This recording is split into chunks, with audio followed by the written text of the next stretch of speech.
पर्यावरण को बचाने के लिए भारत सरकार ने बड़ा फैसला लिया है। भारत ने सिंगल यूज प्लास्टिक के खिलाफ अपनी जंग शुरू कर दी है।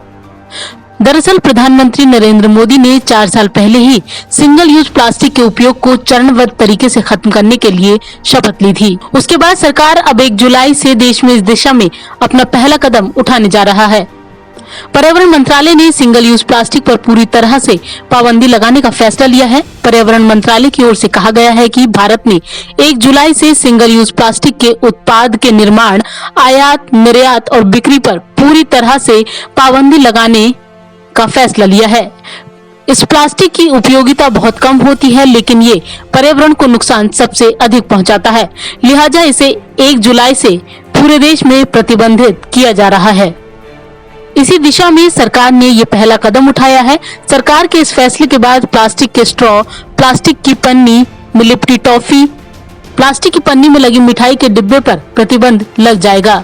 तकरीबन 19 प्लास्टिक उत्पादों पर प्रतिबंध लगा दिया गया है। वो सारे उत्पाद जो सिर्फ प्लास्टिक के बने ही होते हैं और एक बार ही इस्तेमाल किए जाते हैं, उस पर 1 जुलाई से प्रतिबंध लगा दिया गया है। ऐसे में आपको बताते हैं प्लास्टिक उद्योग से देश में कितना रोजगार मिलता है। भारत का प्लास्टिक उद्योग करीब 40 लाख लोगों को रोजगार मुहैया कराता है। इसमें करीब 60,000 से ज्यादा प्रसंस्करण इकाइयां शामिल हैं। इनमें से लगभग 92% MSME क्षेत्र में है। सिंगल यूज प्लास्टिक बैन से ये क्षेत्र बुरी तरह से प्रभावित होगा। MSME क्षेत्र इसलिए सरकार से गुजारिश कर रहा है कि प्रतिबंध को थोड़ा रोके और केवल निर्यात के लिए निर्माण की अनुमति प्रदान करे। इसके साथ ही एक वित्तीय पैकेज का भी आग्रह किया गया है। इसके साथ ही प्रतिबंध के असर में आने से पहले 30 जून तक हुए उत्पाद और मौजूदा स्टॉक की आपूर्ति को लेकर भी लोग चिंतित हैं। आपको बता दें कि औसतन हर भारतीय एक साल में 10 किलोग्राम प्लास्टिक का इस्तेमाल करता है। लिहाजा हर साल 35 लाख टन घरेलू प्लास्टिक का कचरा पैदा करते हैं।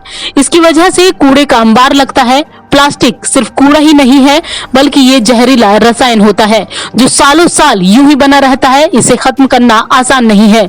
इसके साथ ही इसके जहरीले रसायनों से मिट्टी की उर्वरकता लगातार खराब हो रही है। एक तरफ जहां प्लास्टिक की वजह से समुद्री जीवन से लेकर पेड़ पौधों के जीवन पर बुरा असर पड़ रहा है, वहीं इससे हमें भी काफी नुकसान पहुंचता है। लिहाजा इसे रोकने के लिए दुनिया भर के देश अपने अपने स्तर पर बड़े प्रयास कर रहे हैं और भारत भी पर्यावरण को सुरक्षित बनाने के लिए कड़ा कदम उठा रहा है। नवोदय टाइम्स के लिए संगीता सिंह की रिपोर्ट, दिल्ली।